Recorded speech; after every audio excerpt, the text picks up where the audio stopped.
Reactorama with Fordo Ford. All right, chat. We back at it with another one, man. I'm feeling a little bit better, so I got the energy to be back in front of the camera with you guys.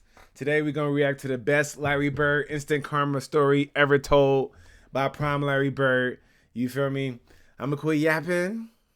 Let's get straight to it. Let's get to reacting. Hold on. Let me fucking speak correctly. Let's get to reacting, shall we? Many players underestimated Larry Bird because he looked rather unassuming. So every single time he stepped on the court, he had to earn his respect. I tell a whole lot of people this when they talk about great players and they bring up Larry Bird. Byron Scott, y'all. I said, listen, the dude couldn't jump, wasn't fast, wasn't athletic. But you look on the score, the score sheet after the game, he got 25, 15 rebounds, 9 assists, a few steals. I said, the dude just knew how to play. And in Game 4 of the 1984 NBA Finals, Hall of Famer Kareem Abdul-Jabbar decided that this was his chance to really test Larry Bird's toughness, and he did it in the most disrespectful way possible. Kareem, double. Bird fights Kareem. Oh, swings hold the elbow, on now. and now is yelling at Larry Bird. Hold Jaw on. to jaw. And they better pull him apart. Hold on now. Bird and Kareem fighting for the rebound. And Kareem hit him with an elbow, and he's up. Even though he grazed him, you know what I mean? He just grazed him, chat. Like, hold on. Kareem fighting for the rebound. And Kareem, See, he just grazed him a little bit right there. You know what I'm saying? But still, that's a full force elbow. Imagine if that connected to his jaw. Oh my God. Kareem hit him with an elbow, and he's upset. Now Bird over there saying, why did you hit me? And Kareem saying, listen, pal, get off my back. Larry Bird was hit in that jaw, and I guess Kareem drew a little blood. Cheap shot, bro. And by the end of the game, Larry Bird made sure that not only Kareem, but each and every Laker would instantly regret it.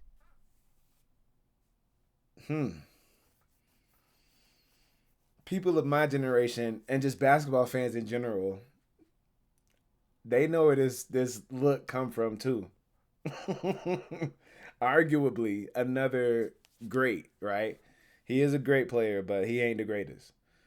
And of course, we're talking about LeBron James. He also has a stare down like this when he was playing Boston in Boston. It was Game 6 when he was a member of the Heat in the Eastern Conference Finals. I forgot what year.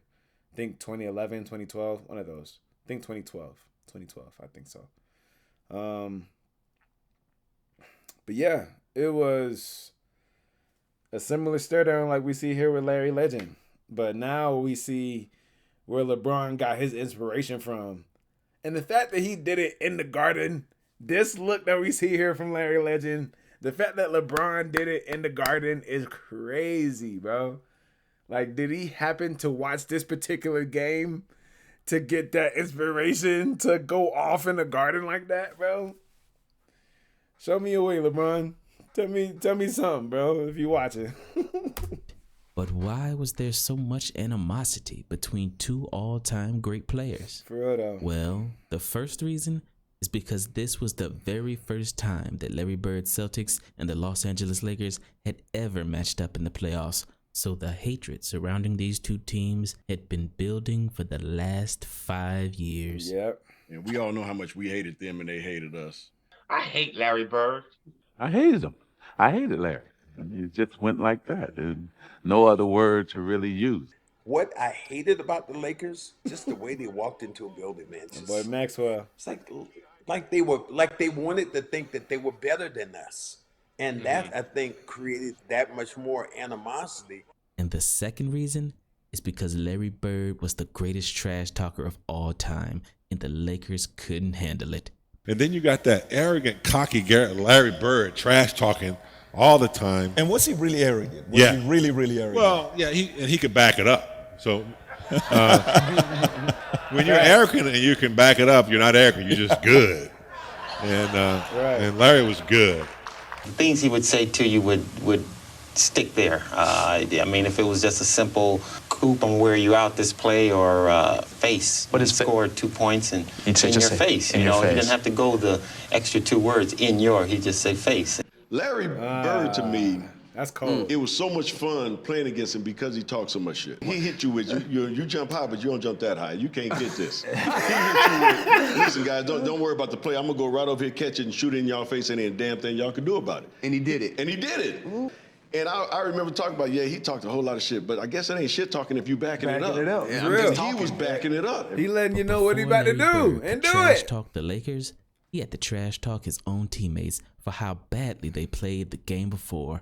The 84 finals provided us with so much fodder because it was anticipated. It was 5 years in before Larry and Magic finally had a direct confrontation. Mm-hmm. And the way that series unfolded, the Lakers curly and bury him in Boston game 1, and the Celtics and only pull out game 2 with Gerald Henderson makes the great steal that saved the game. It's 113 to 111. Well, they're going to try and make a steal here, and they got their best defensive team in there right now. And it goes quickly in now to Magic. Back over to Worthy, and it's picked off. Goes to Henderson, he lays it off and in. It's all tied up. A great play by Henderson. They get destroyed in game 3. Here's the LA break. Cooper and Magic Johnson. The Los Angeles Lakers look like nothing could stop them. The Celtics cannot handle the speed of the Lakers. Hey. That's when Larry came up with the we need 12 heart transplants, and we played like sissies, quote unquote. This has to be one of the most decisive routes in championship game history. Jeez. We went in the locker room and Larry made the famous statement that we play like sissies. Bird called his teammates sissies, challenged the entire squad. We got some great players. I mean, but come on, though. Sissies is much better to use compared to soft as, I don't want to say the B word because I don't want to get demonetized or whatever. But come on, bro. Like, come on. There's more cruel words he could have used to rip his teammates. Sissies is not even close to borderline of any of that. That's soft. That's a soft rip of a sheet of paper compared to much more vulgarness that we sure have heard Larry have said before in the past to teammates, to opponents, hell, other players. You know what I mean? Come on, bro. Ain't nothing wrong with sissies. If y'all play like sissies, y'all play like sissies. Y'all play like trash. Come on, bro. On his team, but we don't have the players with the heart sometimes that we need. Today, when you see Magic slapping high fives and guys going behind their back and shooting layups on us all day long, it seems that somebody would try to put a stop to it. But until we get our hearts where they belong, we're in trouble. But little did Larry know that Game 4 would be one of the most intense, physical, and hard-fought games in NBA playoff history. And it got ugly. The tip controlled by Boston. Going right to the hoop is Cedric Maxwell, and he's fouled. First play of the game. First period, Robert Parrish, who's gone inside, misses outside. But there's Larry Bird with the offensive rebound. Anderson is short with it. Cooper getting the break to Johnson. To Rambis. Ball in the Celtics. Parrish is blocked by Kareem. Bird gets the layup. Boy, how he knifes his way in. In practice, we said that day that the physicality was going to be ramped up. They wanted to play a pretty game, and damn it, we were going to make it an ugly game. Now Kareem with McHale guarding, feeds Cooper. The Celtics just have not been able to pick up that cut. Larry Bird backed up Michael Cooper into the photographer's lane as he got the inbounds pass. He did, though. Steal by James Worthy. Hello. And the Lakers open it up again to 11 points. And Casey Jones wants a timeout. In that game, we said, you know what we're going to do? We're going to be so physical that we're going to stop letting the Lakers have layups. We're going to take that away. The comment was, this dunk fest is embarrassing. We got to take somebody out. ML was working on Kevin, and the whole time it's saying, boy, if I was in that game, I'd go in there and I'd just do something. Kevin's like, yeah. Like one of those, like, yeah. I'll do it. Johnson is short with it. Here's Kareem, outlet to Worthy. Rambis. Oh, yeah. And now let's watch it. Cooper and the Celtics, and now bench is empty. He was decked by Hold on. Nobody talks about that. Now the bench is empty. Look who's helping Rambis up. Look who's helping. Let me move my camera so y'all can see what's going on. Look who's helping up Rambis, bro. Look at that. He just got shoved and clotheslined in midair. Midair. Here's Kareem, outlet to Worthy. Rambis. Clothesline by McHale. Cooper and the Celtics, and now the He bench gets is shoved empty. down again. Look who's there to help pick him up. Larry Joe Bird. Happy belated birthday, by the way, my guy. Happy birthday.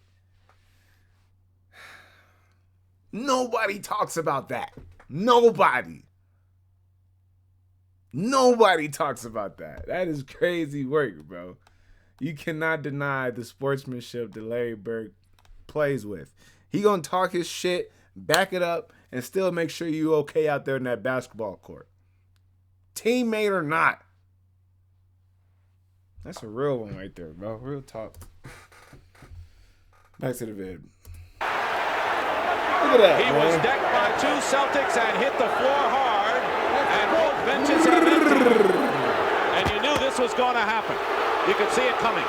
Tell us all. But also, why did James Worthy push Rambis? That's your own And teammate. you knew this was going to happen. Look at You this. could see it coming. Like, why'd you push him? Why did you push Rambis? That's your teammate. He just got close. He just got clotheslined in midair, and your first reaction, other than to hold him back, is to push him. Just hit stick this man into the camera stand. Wow. So it goes to show how much you really love your teammate, my brother. He was decked by two Celtics and hit the floor hard, and both benches have emptied. And you knew this was going to happen. You could see it coming. Tell us all, when he clotheslined you like that, what was on your mind? Well, first of all, it was survival. Facts. I mean, because the last thing I kind of saw Was the your image feet that in the I air? was- it was my foot. It looked like it almost hit the rim. Yeah. So I'm coming down. So I got up and I saw Kevin McHale, and I'm just gonna go run and jump and throw a fist as hard as I can, just wring his neck out there, do whatever I could to get back at him, because that's just. It's not a basketball play. Right. It's not. It was an unfortunate incident. It was just a case of two people running in opposite directions, and I reached out to grab him like this, and he was running so doggone fast that my arm just kept going. I couldn't get my other hand around him to grab him. I did try to grab him. I've stated this before. If there's anybody on that team I wouldn't want to hurt, it's Kurt. You see it, I saw it, and in my mind, that was as flagrant a foul as I've ever seen. Thank you. Thank you, Pat. Funny thing about that whole episode was that I just go to the free throw line and shoot my 2 free throws, and the game goes on. Right. No replay, no ejections, no fines, no nothing. You just go back and play. Yeah. Did y'all hear that? No instant replays, no ejections, no fines. They just settled it on the court. Crazy. Don't you love that there was a physical play in a game that is a signature play, not a slam dunk, and I love the animosity. That's crazy that it is a signature play. It's crazy that a non-basketball play is a signature play in basketball. What are we talking about here, y'all? This shit crazy, bro. The physicality in the NBA should be a lot more than it is at Sports Fitness Club of LA. When you catch something, you got to knock it down, to slow it down, and that's what they did. And just all hell broke loose. Kareem, double. Bird fights. Kareem swings the elbow, and now is yelling at Larry Bird. Jaw to jaw. And they better pull him apart. Okay, W sportsmanship again. So we already saw Larry Bird help up Rambis after getting clotheslined by Kevin McHale and then hit stick by James Worthy into the camera row. Right? So now that Larry Legend and Kareem Abdul-Jabbar are now going back and forth with each other, look who's there holding back Larry Legend.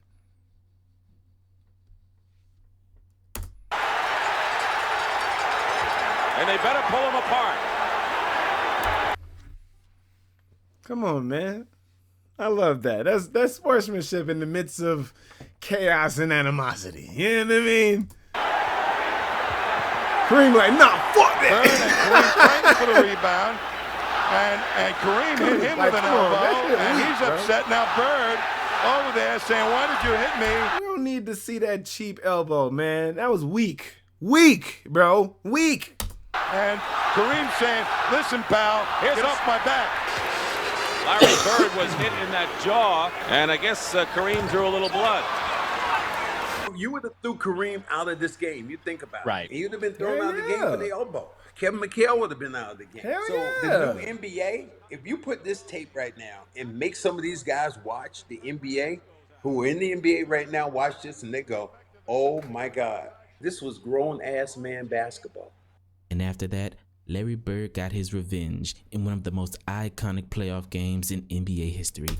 You know, Cedric Maxwell, you got a point there, brother. I think coaches should be able to play not just only legendary highlights from the 70s, the 80s, the 90s, where the physicality was much higher than today's NBA, but we need to see the full gameplay of some of these games. Like Game 4 in particularly. Like, who knows? That's probably why Draymond Green is Draymond Green. He watched some of this shit, got inspired by some of this shit, and became the Draymond Green we all know for the Warriors, right? Kicking people in the nuts, choking motherfuckers. Like, come on, man.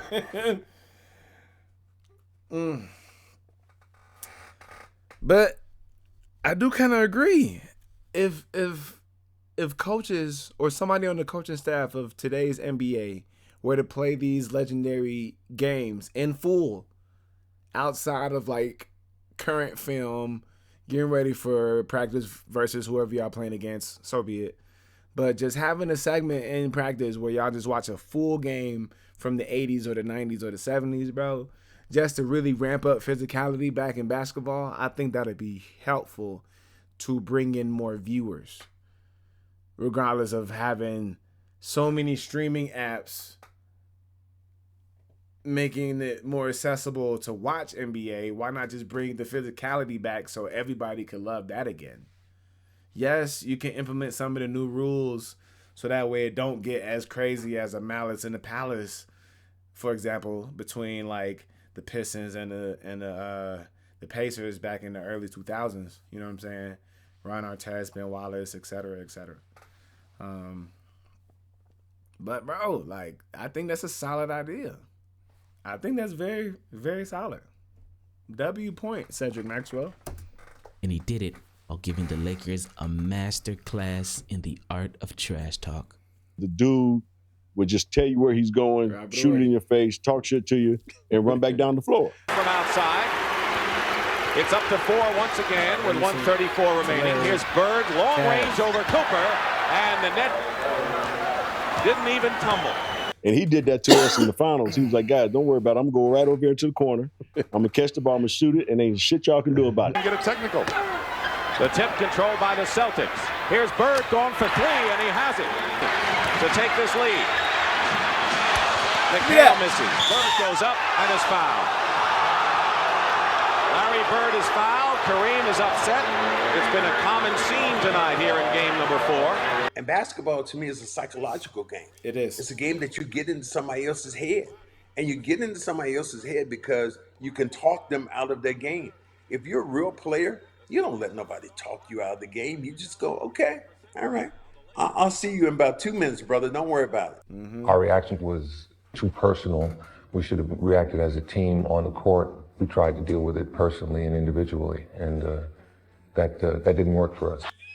Magic with 7, with 6. Magic takes the ball and they throw. Magic throws it away. Look at this. 3 seconds. Intercepted by.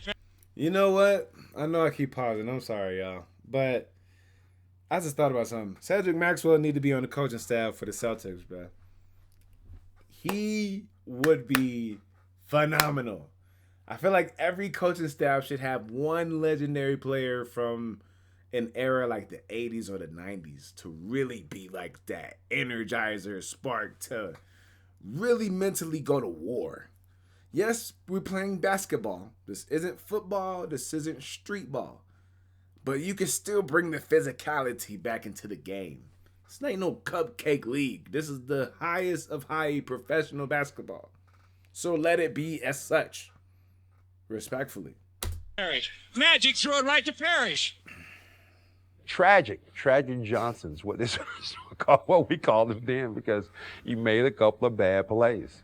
35 seconds remain. We're in overtime. That sent him into a depression, though. Y'all remember that Into the Courtship of Rivals documentary?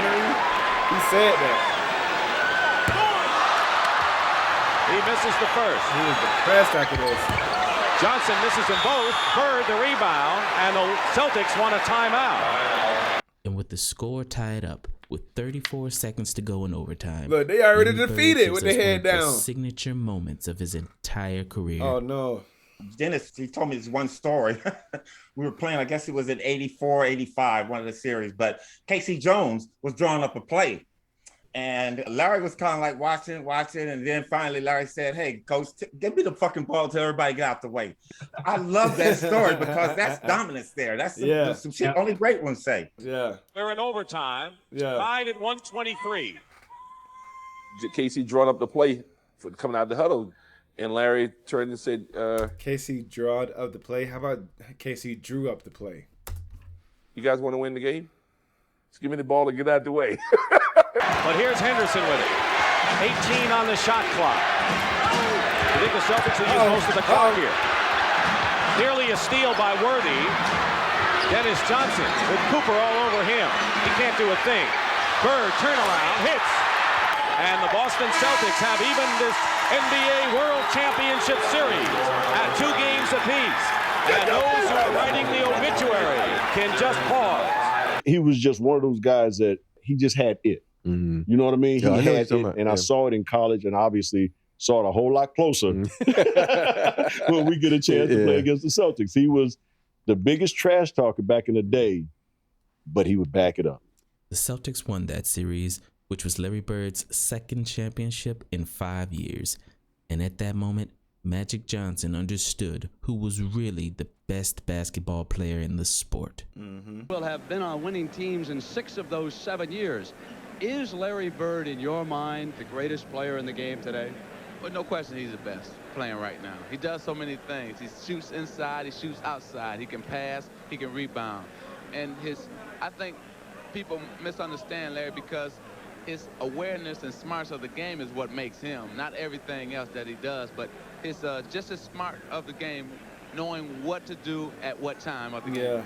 And as far as Kareem is concerned, I think it's safe to say that he learned his lesson, because after that, Kareem never disrespected Larry Bird ever again. Facts. Who was the best player you played against? The best guy I played against might have been, Larry Bird. The chubby white guy, he wore us out, man. Because this muscle here, the one between his ears, that was his best, because he made the three-pointers and he had assists and rebounded, steals.